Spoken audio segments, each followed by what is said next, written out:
अगर आप लोगों को लगता है कि एक नारा या एक पीसफुल प्रोटेस्ट दुनिया के अंदर या देश के अंदर बदलाव नहीं ला सकता है, तो याद कीजिए वो किसान आंदोलन जिसने गवर्नमेंट को मजबूर कर दिया था अपने 3 बिल्स वापस लेने के लिए।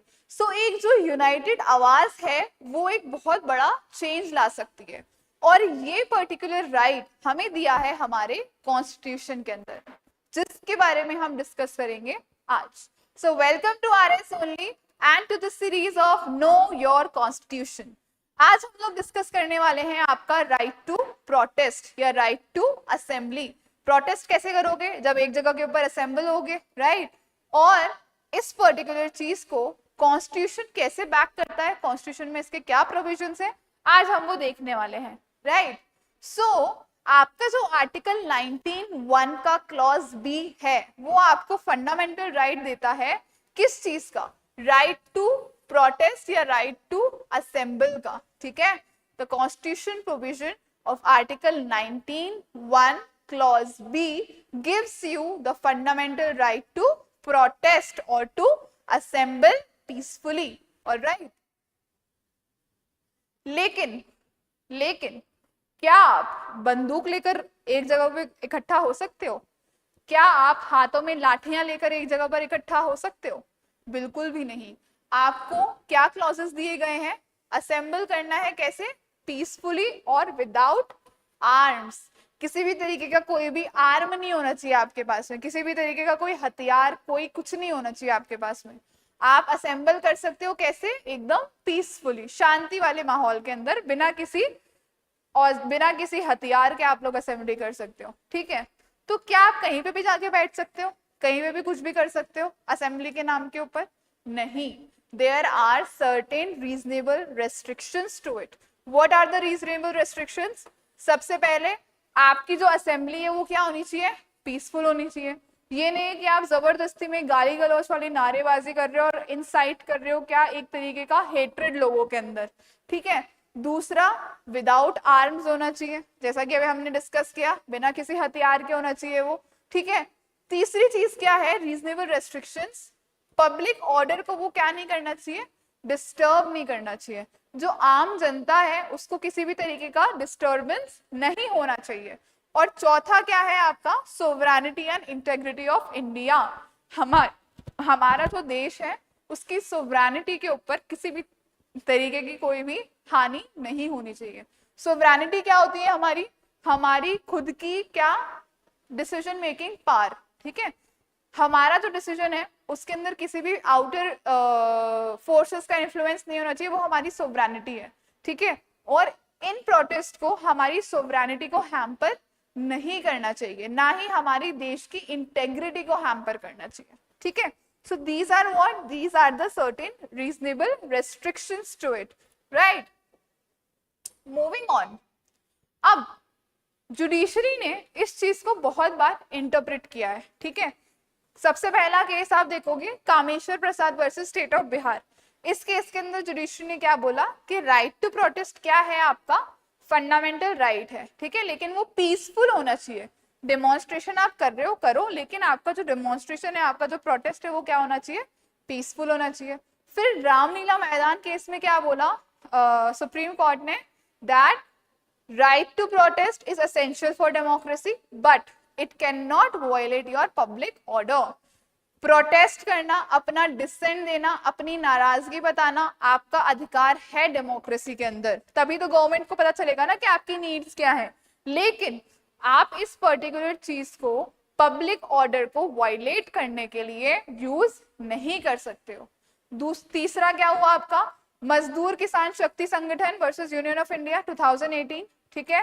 राइट टू प्रोटेस्ट एब्सोल्यूट नहीं है। राइट टू प्रोटेस्ट मिला है आपको, लेकिन एब्सोल्यूट नहीं है। बैलेंस बनाना होगा आपको राइट टू फ्री मूवमेंट के साथ में। आपने देखा था किसानों ने चक्का जाम कर दिया था, पूरा हाईवे सब कुछ जाम हो गया था, पूरा मूवमेंट का जो वो था वो सब खत्म हो रहा था वहां पर, राइट?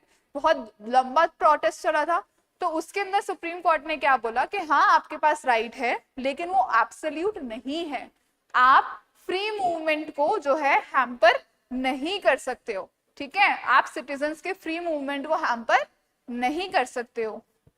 और अभी आप रिसेंट में देखो एसएससी का प्रोटेस्ट हो रहा है, अभी आपने देखा सारे जो आपके ऑनलाइन टीचर्स थे, आपके स्टूडेंट्स थे, उन्होंने बहुत ज्यादा प्रोटेस्ट किया, ठीक है, एसएससी एग्जाम्स की जो इशू हुआ था एसएससी एग्जाम्स को निलंबित करने का उसके ऊपर, right. So this kind of protest, ठीक है, इसके अंदर ट्रांसपेरेंसी लोग बच्चों ने मांगी, उनके साथ में अन्याय उन्होंने फील किया तो उन्होंने क्या मांगी, ट्रांसपेरेंसी मांगी। लेकिन उन्होंने जिस जगह के ऊपर प्रोटेस्ट किया उस जगह से प्रोटेस्ट करने से, उस जगह को चक्का जाम करने से जो पब्लिक ऑर्डर था उसके अंदर एक कोर्ट ने कंसर्न दिखाया, ठीक है। लेकिन प्रोटेस्ट करना भी जरूरी है, क्यों, क्योंकि हम अपने राइट्स के लिए तो फाइट करेंगे ही, यस और नो। उसके साथ साथ में आप फार्मर्स प्रोटेस्ट देखो 2020 और 21 का, ठीक है, पीपल, लोगों का मूवमेंट रोक दिया था उन्होंने, right. So that was also what, that was also an example of protest. CAA और एनआरसी का प्रोटेस्ट हुआ, शाहीन बाग के अंदर लोग बैठे, लेकिन कोर्ट ने क्या बोला कि आप पब्लिक ऑर्डर को हैम्पर नहीं कर सकते हो, आप इनडेफिनेटली रोड्स को जाम करके नहीं बैठ सकते हो, ठीक है। देन मणिपुर के लिए प्रोटेस्ट हुए, ठीक है, एथनिक वायलेंस के अगेंस्ट। तो ये प्रोटेस्ट जो है, जो आपका ये राइट है, वो आपको एक फ्रीडम दे रहा है अपने डिसेंट को दिखाने की, कि आप नाराज हो गवर्नमेंट से इस पर्टिकुलर चीज के लिए, आप उसको शो करने के लिए आपको एक राइट दे रहा है। लेकिन ये राइट कभी भी एब्सोल्यूट नहीं हो सकता है, ठीक है।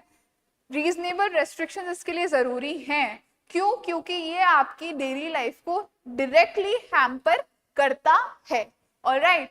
सो आपकी जो सीआरपीसी की धारा 144 है, इसके तहत भी रेस्ट्रिक्शंस होते हैं, ठीक है। इंटरनेट शटडाउन हो जाते हैं प्रोटेस्ट या मोबिलाइजेशन होते ही, फोर्स का यूज होता है पुलिस के द्वारा, पुलिस उठा के ले जाती है जो भी प्रोटेस्टर्स होते हैं। शाहीन बाग में भी ऐसा ही हुआ, अभी एसएससी प्रोटेस्ट के अंदर भी ऐसा ही हुआ। सो ये चैलेंजेस हैं आपके राइट टू प्रोटेस्ट के लिए, ठीक है, कि जब देखो तब आपके इंटरनेट शटडाउन, जैसे ही जरा सा भी कुछ कहीं पर होता है, सबसे पहले काम गवर्नमेंट क्या करती है, आपका इंटरनेट बंद कर देती है, ताकि उस चीज की खबर फैले ही ना और लोग ज्यादा उससे आके जुड़े ना, ठीक है। सेक्शन 144 के तहत पुलिस जो है वो लोगों को क्या करने लग जाती है, डिटेन करने लग जाती है, ठीक है।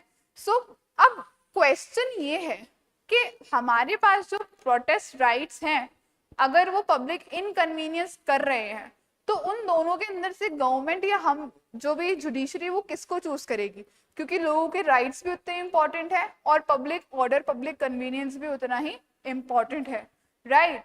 बट स्टिल आपके पास एटलीस्ट एक मौका तो है अपनी आवाज उठाने का, यस और no. So right to protest gives voice to the voiceless people, right. Moving on, देखो राजस्थान का कॉन्टेक्स्ट देखो, जयपुर के अंदर स्टेट कैपिटल एरियाज के अंदर पेपर लीक्स के लिए प्रोटेस्ट होते रहते हैं, अभी एसएससी के लिए बहुत ज्यादा प्रोटेस्ट हुए, ठीक है। गवर्नमेंट ने एक क्या बोलते हैं, ये प्रोटेस्ट को देखते हुए गवर्नमेंट ने उसके ऊपर एक्शन लिया, और गवर्नमेंट क्या लेकर आई, government brought the Rajasthan public examination act 2022, जिससे क्या इंश्योर हो कि किसी भी तरीके की कोई भी धांधली नहीं हो रही है एग्जामिनेशंस के अंदर, ठीक है। ये एक्शन कब लिया गवर्नमेंट ने, जब हमारे जो लोग थे, हमारे जो स्टूडेंट्स थे, उन्होंने क्या किया, उन्होंने उस चीज के लिए प्रोटेस्ट किया। देखो डिमांड और सप्लाई वाला खेल है यहाँ पर,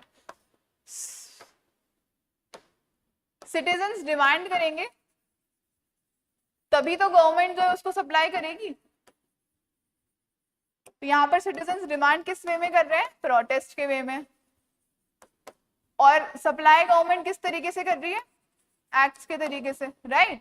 सो this is the game of demand and supply. Right to protest आपको एक फ्रीडम देता है कि आप अपनी गवर्नमेंट से अपनी नीड्स को जाहिर करो, अपनी जो रिक्वायरमेंट्स है उनको बताओ गवर्नमेंट को, राइट। मूविंग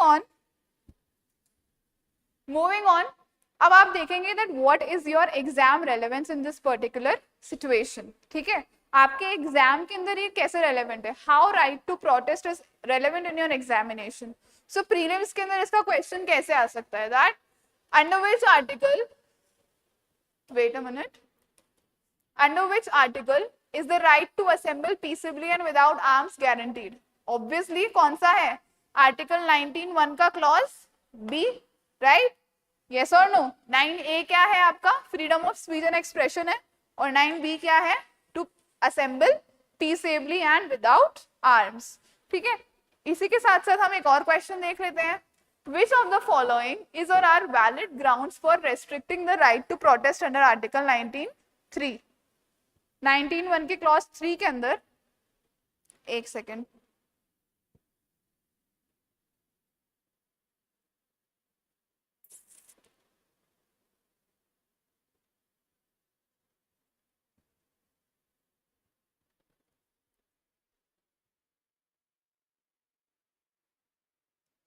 ये क्वेश्चन में थोड़ा सा मिस्टेक है, इट वुड बी 19(1) का B.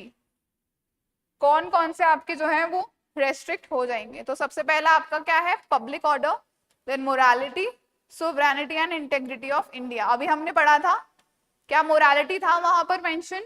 It was not mention. Public order था? Yes it was. Sovereignty and integrity था? Yes it was there. So your correct answers will be what? Answer A and 1 and 3. So option 1 and 3 or option B will be your correct answer. Moving on, right to protest के लिए mains में आपके कैसे questions बन सकते हैं? ठीक है, अब देखो मैं आपको बार बार यही चीज बोलती हूँ हर वीडियो के अंदर, मेंस एनालिटिकल हो चुका है, आपको फैक्चुअल के साथ साथ उसका एनालिटिकल एस्पेक्ट भी पता होना चाहिए। ठीक है, उसी हिसाब से हमने क्वेश्चंस यहाँ पर डिजाइन किए हैं आपके मेंस के mock questions. The right to protest is the life blood of democracy. ठीक है, right to protest is what? Life blood of democracy, but it is not absolute. क्या बोल रहा है ये? राइट टू प्रोटेस्ट दो लाइफ ब्लड है, बहुत ज्यादा इंपॉर्टेंट है, लेकिन it is not absolute. Okay, it is not what? It is not absolute. So recent discuss with reference to recent protests in India. किससे डिस्कस करना है हमने? जो recent protest हुए हैं अभी इंडिया के अंदर, आपका SSC प्रोटेस्ट हो गया, किसान आंदोलन हो गया, CA NRC वाला प्रोटेस्ट हो गया। ठीक है, और जो भी आपके दिमाग में आते हैं आपको उनको रेफरेंस रखते हुए इस चीज को डिस्कस करना है। सेकेंड क्वेश्चन है आपका, analyse how student protest in Rajasthan. Student protest in Rajasthan over exam paper leaks reflect both the strength and limitations of democratic rights. आपको क्या डिस्कस करना है कि जो recent exam paper leaks के प्रोटेस्ट हुए हैं वो दोनों को कैसे रिफ्लेक्ट करता है, आपकी स्ट्रेंथ को डेमोक्रेटिक राइट्स की और लिमिटेशंस को आपके डेमोक्रेटिक राइट्स की। सो इस तरीके के क्वेश्चंस को आपको फेस करने के लिए एकदम रेडी रहना है। So I hope you have understood right to protest. ठीक है, एक बार एक क्विक ओवरव्यू ले लेते हैं। राइट टू प्रोटेस्ट क्या है? बहुत ज्यादा एसेंशियल है आपकी डेमोक्रेसी के लिए। It is the life and blood of your democracy, yes और no? But is it absolute? No, it is not absolute. It is subject to what? It is subject to your reasonable restrictions. कौन कौन से reasonable restrictions है आपके? Public order and sovereignty and integrity of India. Right, क्या होना चाहिए? एक balance बना हुआ होना चाहिए सिटीजन्स की वॉइसेस के अंदर और पब्लिक ऑर्डर के अंदर। ठीक है, सिटीजन्स की वॉइसेस और पब्लिक ऑर्डर के अंदर एक क्या बना होना चाहिए? एक बैलेंस बना हुआ होना चाहिए। ठीक है, ये एक लैंडमार्क टूल है किसके लिए?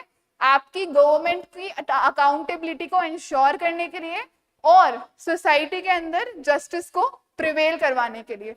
I hope you have understood right to protest. इसके अंदर अगर कोई भी डाउट्स क्वेरीज है you can just mention in the comment section.